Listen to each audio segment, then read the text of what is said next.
Oi, gente, tudo bem? Continuaremos com a leitura compartilhada de mais alguns capítulos do livro Quem Pensa Enriquece, de Napoleão Hill.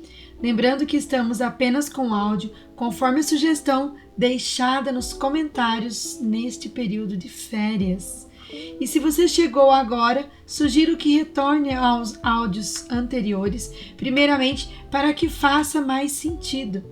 Vale lembrar ainda que não é um audiobook, porque não se trata de uma leitura na íntegra da obra, nem mesmo um podcast ou um videocast, por terem características essencialmente diferentes, conforme abordei no primeiro vídeo desta série. Mais uma vez, a intenção aqui é retomar minha leitura desta obra, trazendo a reflexão, frases, trechos, anotações feitas a fim de rememorar os ensinamentos para uma nova reflexão. Enfim, abordaremos aqui os capítulos 9, 10 e 11, ok? Assim, antecede o capítulo 9 a frase: presunção é uma névoa que envolve o verdadeiro caráter de um homem além do que ele pode enxergar. Enfraquece sua capacidade inata e fortalece todas as suas inconsistências. Capítulo 9. Decisão. O domínio da procrastinação. O 7º passo para a riqueza. A análise de mais de 25 mil homens e mulheres que viveram um fracasso revela que a falta de capacidade de decisão estava perto do topo da lista das 31 principais causas do fracasso. A procrastinação, o oposto da decisão, é o inimigo comum que praticamente todas as pessoas precisam dominar. É um desafio, né? É um desafio diário enfrentarmos a procrastinação. E ainda, se você é muito influenciado pelas opiniões dos outros quando toma decisões, não será sucesso em nenhuma empreitada, muito menos na transmutação do seu desejo em dinheiro. Se você é influenciado pela opinião dos outros, não terá nenhum desejo próprio. Não exponha seus planos. Confie em si para tomar decisões quando começar a colocar esses princípios em prática e siga essas decisões. Não faça confidências a ninguém, exceto aos membros do seu grupo, e tenha certeza de escolher para o grupo apenas quem estiver em completa simpatia e harmonia com o seu objetivo. Amigos e parentes próximos, mesmo sem ter a intenção, muitas vezes nos prejudicam com opiniões e às vezes com a ridicularização, pensando que são engraçados. Milhares de homens e mulheres carregam complexos de inferioridade durante toda a vida porque uma pessoa bem intencionada, mas ignorante, destruiu sua confiança com opiniões ou a ridicularização. Isso é sério, né? Quando a gente expõe os nossos planos, projetos, sonhos, a gente corre o risco. Seguindo, o autor ainda traz o seguinte pensamento: ao falar demais, você também pode divulgar planos e objetivos para pessoas que teriam prazer de derrotá-lo por ter inveja de você. E na sequência, o seguinte parágrafo: lembre-se, toda vez que abre a boca na presença de uma pessoa que realmente tem conhecimento, você revela seu jogo e mostra essa pessoa a exata medida do seu conhecimento ou a falta dele. As marcas da verdadeira sabedoria são modéstia e silêncio. E ainda, uma das suas primeiras decisões deve ser manter a boca fechada e abrir os olhos e ouvidos. Isso equivale a dizer que ações, não palavras, são o mais importante. O valor das decisões depende da coragem necessária para tomá-las. Na página seguinte, um subtítulo: 56 que se arriscaram à forca. Napoleão Hill traz aqui o relato da Declaração da Independência, que foi assinada por 56 pessoas que sabiam que o final dessa história os levaria à forca. Mas o que ele quer trazer, reforçando aqui, é a coragem na tomada de decisão. Então é isso que temos que fazer, ter coragem para tomar decisões que talvez mudem o percurso da nossa caminhada. Segue então algumas páginas subsequentes o relato de todo esse acontecimento histórico e as pessoas que estavam envolvidas nesse momento americano, e Napoleão Hill traz aqui então um relato da coragem, das decisões que foram tomadas, enfim. E na sequência então um novo subtítulo: Saiba o que quer e você geralmente vai conseguir. Olha que são 2 parágrafos interessantes. Nessa filosofia você vai ver a sugestão de que o pensamento apoiado por forte desejo se transmutará em seu equivalente físico. Pois, em sua busca pelo segredo do método, não procure um milagre, porque não o encontrará. Você encontrará apenas as eternas leis da natureza. Essas leis estão disponíveis para toda pessoa que tem fé e coragem para usá-las. Podem ser usadas para levar a liberdade a uma nação ou para acumular riquezas. Aqui interessante, lembrando que ele fala de fé não no sentido religioso, mas no sentido de crença. E ele se refere a essas leis da natureza que na verdade são as leis universais, são as leis herméticas. Nós já trouxemos aqui no canal uma série sobre as leis herméticas. Essas leis herméticas, as leis universais, que foram trazidas, introduzidas no nosso conhecimento por Hermes Trismegisto, são retomadas aqui, né? Sobre que o mundo é mental, que tudo que está na nossa mente é possível se materializar, que nós temos os 3 planos, o físico, o mental e o espiritual. E finalizando o capítulo 9, Napoleão Hill traz o seguinte pensamento: quem toma decisões pronta e definitivamente sabe o que quer e em geral consegue. Os líderes em cada área da vida decidem com rapidez e firmeza. Essa é a principal razão pela qual são líderes. O mundo costuma abrir espaço para pessoas cujas palavras e ações demonstram que elas sabem para onde estão indo. Decisões definitivas sempre exigem coragem, às vezes muita coragem. Continuando, a frase que antecede o 10º capítulo é: nenhum homem conquista grande sucesso sem se dispor a sacrifícios pessoais. Capítulo 10. Persistência. O esforço contínuo necessário para induzir a fé. 8º passo rumo à riqueza. Vale lembrar mais uma vez que fé aqui não é no sentido religioso, espiritual, mas sim crença. A persistência é um fator essencial no processo de transmutar o desejo em seu equivalente monetário. A base da persistência é a força de vontade. A força de vontade e desejo, quando adequadamente combinados, formam uma dupla irresistível. Aqueles que acumulam grandes fortunas e às vezes são chamados de calculistas ou implacáveis, frequentemente é só porque seus critérios não entendem que o que eles têm é um desejo forte, apoiado pela força de vontade, que eles misturam com a persistência. É a combinação que garante a conquista dos seus objetivos. Napoleão Hill traz isso no capítulo anterior sobre a questão do fracasso. Não deu certo? Replaneje, reorganize, ajuste a rota, mas persista. E continua. A maioria das pessoas está pronta para jogar fora objetivos e propósitos e desistir do primeiro sinal de imposição ou infortúnio.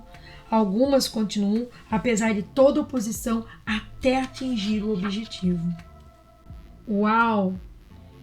Pode não haver uma conotação heróica na palavra persistência, mas a persistência faz por seu caráter o que o carbono faz pelo ferro, o endurece e o transforma em aço. Forte, né? Continuando aqui, o autor traz um novo subtítulo, Seu Teste de Persistência. E aí, no parágrafo abaixo, ele relata é exatamente a persistência, principalmente da leitura desta obra, que é um livro que a gente precisa persistir na leitura. Coloca ainda que tem várias atividades, vários exercícios, e que não adianta nada nós lermos e não colocarmos em prática tudo isso que aprendemos. Isso não só com essa obra, né, com esse livro, mas tudo que a gente aprende, tudo que a gente conhece, a gente precisa pôr em prática, que já é um sinal de fracasso, né? Conhecer, ler, saber, estudar e não colocar em prática é uma maneira de fracassar. E aí ele coloca mais 2 pensamentos que eu acredito que seja pertinente. A falta de persistência é uma das principais causas do fracasso. Ele reforça sempre isso. O ponto de partida de todas as conquistas é o desejo. E ainda, as fortunas são atraídas por aqueles cujas mentes foram preparadas para atraí-las, tão certo quanto a água corre para o oceano. Continuando, no próximo parágrafo, Napoleão Hill traz a importância da consistência, da persistência, de seguir as instruções, de se concentrar nas dicas que ele está trazendo aqui, sobre a questão do desejo, sobre a importância da autossugestão, né, que é a reprogramação mental. Por isso que a gente traz aqui no canal também áudios de reprogramação mental, a questão de trabalhar com o subconsciente, de que o subconsciente está sempre ao nosso favor, uma mudança de hábito, né? E a importância da meditação nesse sentido de silenciar a mente. E ele coloca, o seu subconsciente trabalha o tempo todo enquanto você está acordado e enquanto você dorme. Um novo subtítulo, você tem consciência do dinheiro ou a consciência da pobreza? Vai retomar a questão da reprogramação mental. Esforço ocasional para aplicar as regras não terá valor. Para ter resultados, você deve aplicar todas as regras até que isso se torne um hábito instalado.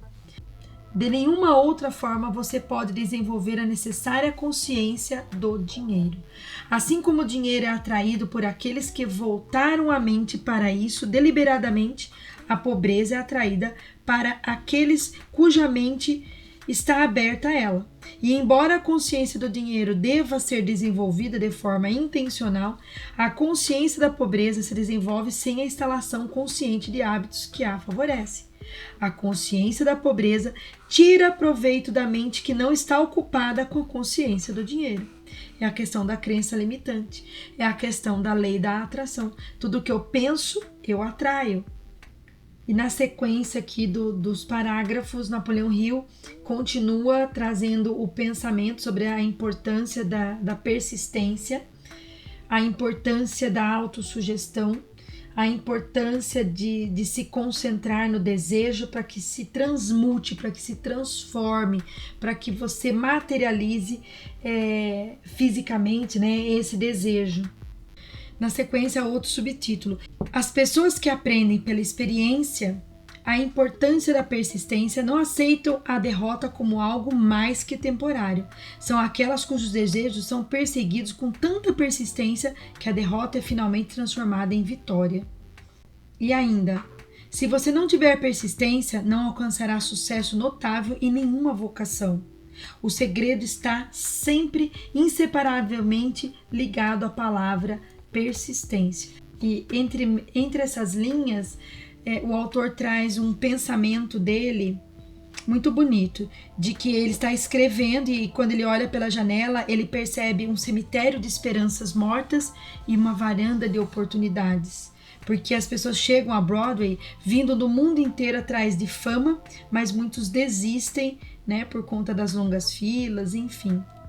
Nas páginas subsequentes, o comentário da obra vai relatar das várias decisões importantes que Napoleão Hill precisou tomar ao longo da sua vida, dos vários fracassos, várias derrotas que ele também teve nessa jornada e as vezes que ele levantou. E dentre todos esses percalços, né, que ele também passou de fracassos e derrotas, finalmente em 1937 ele consegue convencer uma editora a editar o livro Quem Pensa Enriquece.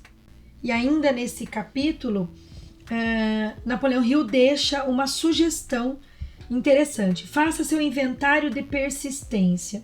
A persistência é um estado mental, portanto, não pode ser cultivada. Como todos os estados mentais, a persistência é baseada por causas definidas, entre elas a definição de um objetivo, o desejo, a autoconfiança, definição de planos, conhecimento preciso, cooperação, força de vontade e hábito. Ele descreve cada um desses itens, explicando um pouquinho sobre cada um deles. E ainda coloca uma observação. Faça um autoinventário e determine o que lhe falta nessa qualidade essencial da persistência. Avalie-se ponto a ponto e veja quantos dos 8 fatores anteriores de persistência você não tem. A análise pode levar a descobertas que lhe farão uma nova compreensão sobre si mesmo e o que falta para você progredir. E no parágrafo subsequente, Napoleão Hill traz também sobre a questão da crença limitante. Ele chama aqui de sintomas, né? Que estão aliados à fraqueza da persistência. E ele coloca assim: estas são as fraquezas que devem ser superadas por qualquer pessoa que realmente queira acumular riqueza. 1. Falha em reconhecer e definir clara e exatamente o que você quer. 2. Procrastinação com ou sem causa. 3. Falta de interesse em adquirir conhecimento especializado. 4. Indecisão e o hábito de se eximir da responsabilidade em vez de enfrentar os problemas diretamente. 5. O hábito de se apoiar em desculpas em vez de fazer planos definidos para resolver seus problemas. 6. Autocomplacência. Há pouco remédio para isso e nenhuma esperança para aqueles que desenvolvem esse mal. 7. Indiferença, geralmente refletida na prontidão para ceder em vez de enfrentar a oposição e combatê-la. 8. O hábito de culpar os outros por seus erros e aceitar circunstâncias como inevitáveis. 9. Fraqueza do desejo, porque você deixou de escolher motivos que o levaram a agir. 10. Disposição para desistir ao primeiro sinal de derrota. 11. Falta de planos organizados por escrito para serem analisados. 12. O hábito de não colocar ideias em prática ou de não agarrar a oportunidade quando ela se apresenta. 13. Ficar desejando ao invés de ir à luta. 14. O hábito de se contentar com a pobreza em vez de buscar a riqueza. Uma falta geral de ambição de ser, fazer ou possuir. 15. Procurar todos os atalhos para a riqueza, tentar obter sem dar o equivalente justo em troca. 16. Medo de crítica, que resulta na incapacidade de criar planos e colocá-los em prática por causa do que as outras pessoas possam pensar, fazer ou dizer. Esse é um dos seus inimigos mais perigosos, porque muitas vezes existe em sua mente subconsciente e você nem sequer sabe que ele está lá. Interessante. São crenças limitantes. Na sequência, um outro subtítulo: se você teme a crítica. E nos parágrafos subsequentes, ele retoma a questão de que a maioria das pessoas teme o olhar alheio, se expõe para os parentes ou para as pessoas e são ridicularizadas, enfim. E um parágrafo importante: as pessoas se recusam a correr risco dos negócios porque temem as críticas que podem receber se falharem. O medo da crítica, nesses casos, é mais forte que o desejo do sucesso. Mais tarde, depois de ter analisado milhares de pessoas, descobri que a maioria das ideias nasce morta.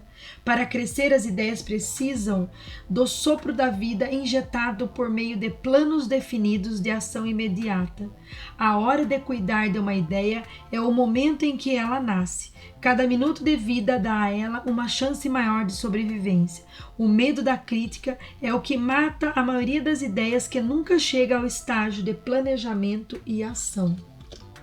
A riqueza não responde aos desejos, só responde a planos definidos, apoiados por desejos definidos, por meio da persistência constante. Subtítulo: como desenvolver a persistência. Existem 4 passos simples que levam ao hábito da persistência.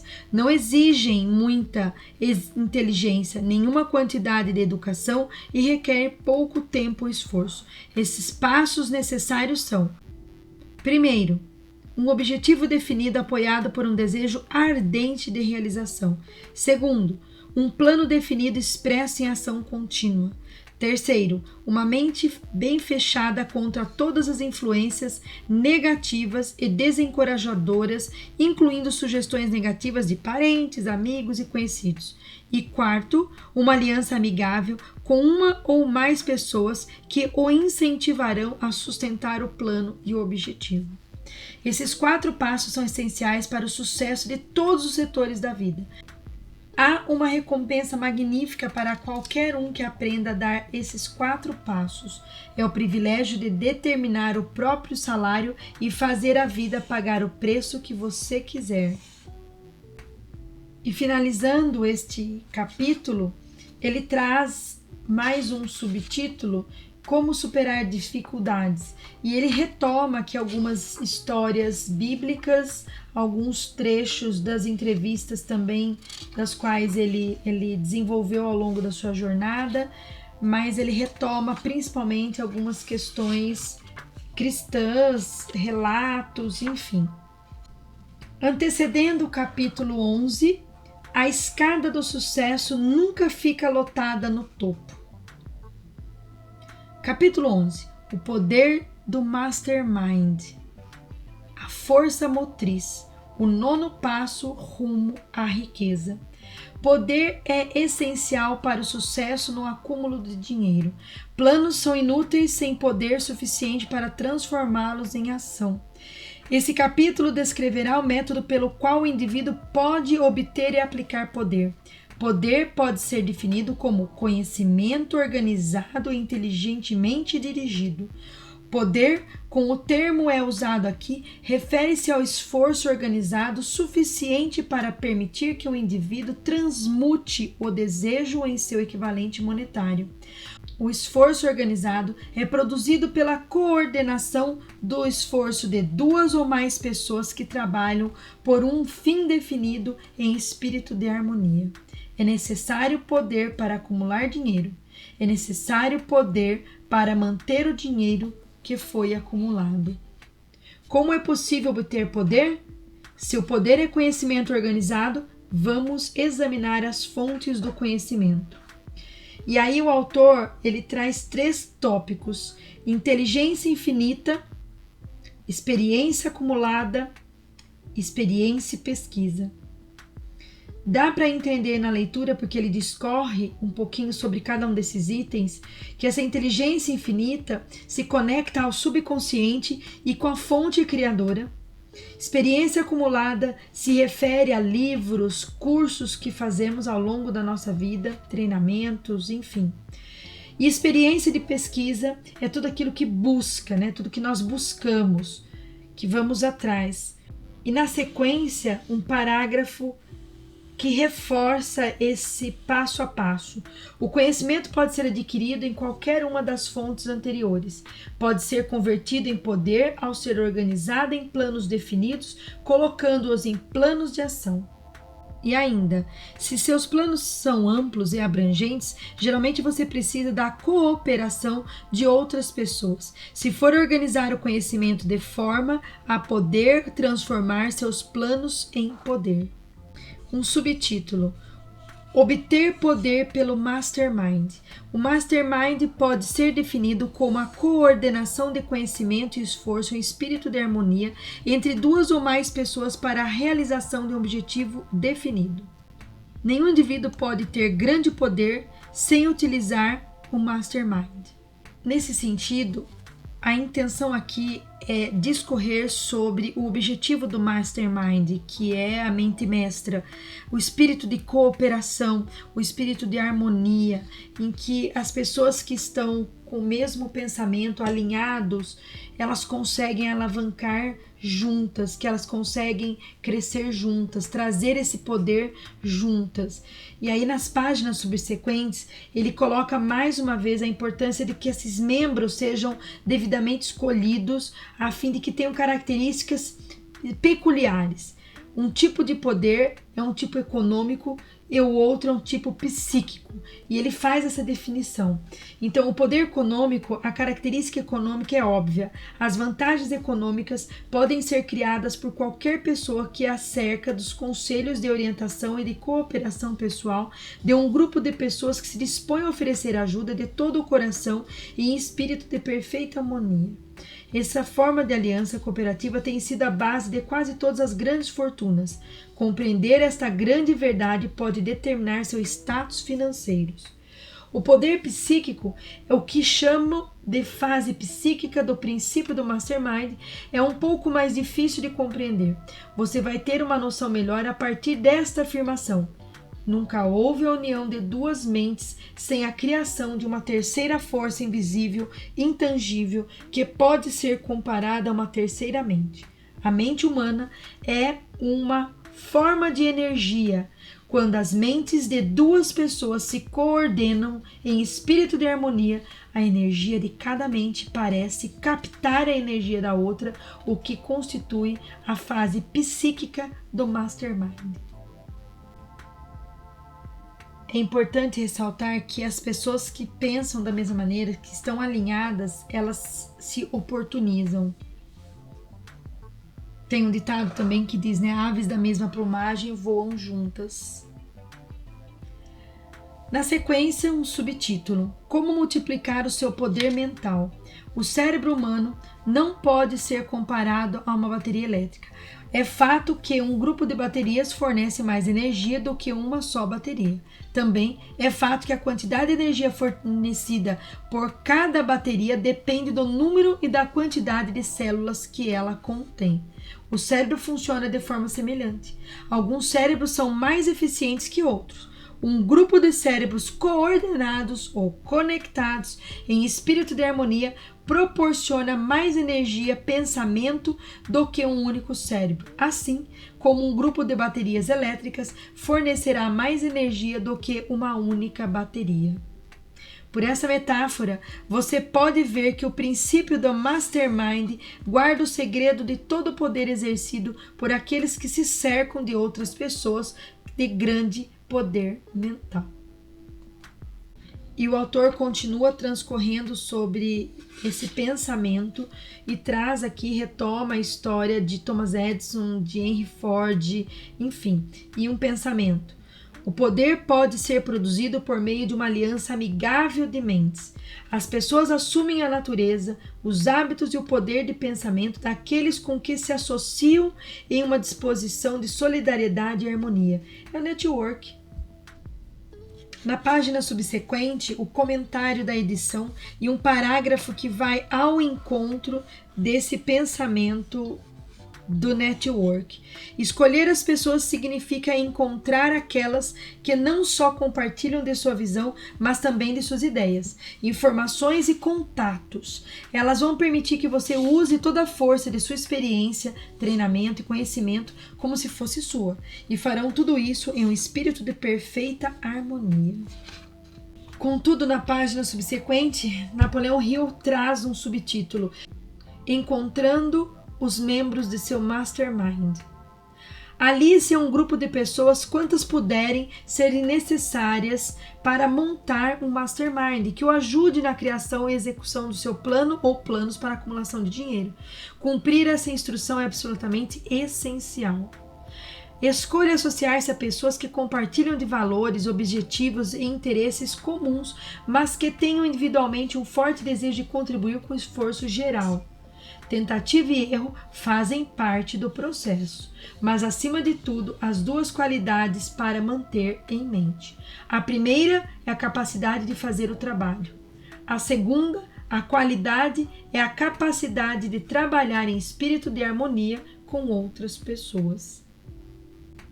E ainda, compensando o seu Mastermind, ele traz a ideia de que quais as vantagens e os benefícios cada um desses membros terão em troca dessa cooperação.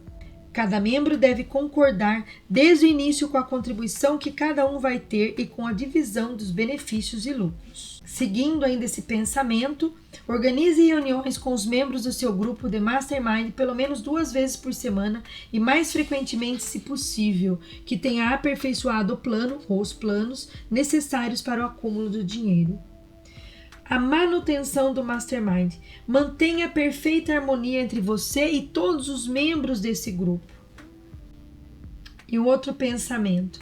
Os esforços do grupo agora serão julgados por pessoas de fora e enfrentar o julgamento exige coragem e persistência. Página seguinte, um subtítulo novamente. O Mastermind e a inteligência infinita. A lista de fontes de onde você pode extrair poder é encabeçada pela inteligência infinita.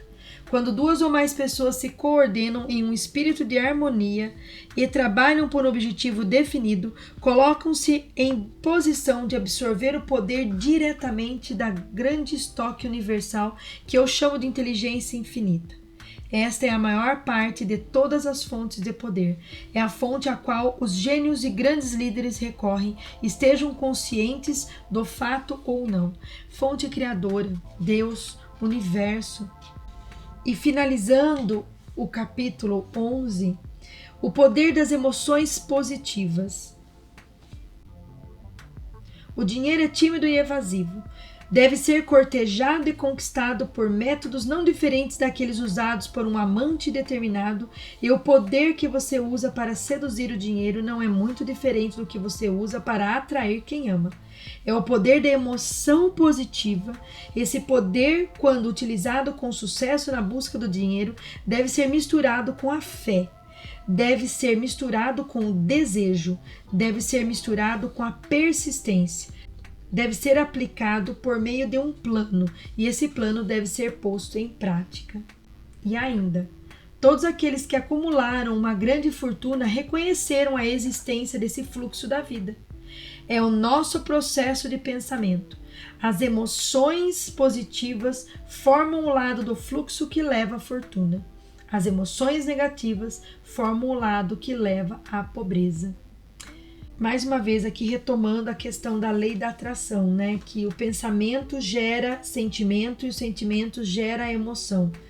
E aí vai atrair aquilo que a gente pensa, a gente sente. Bom, é isso, gente.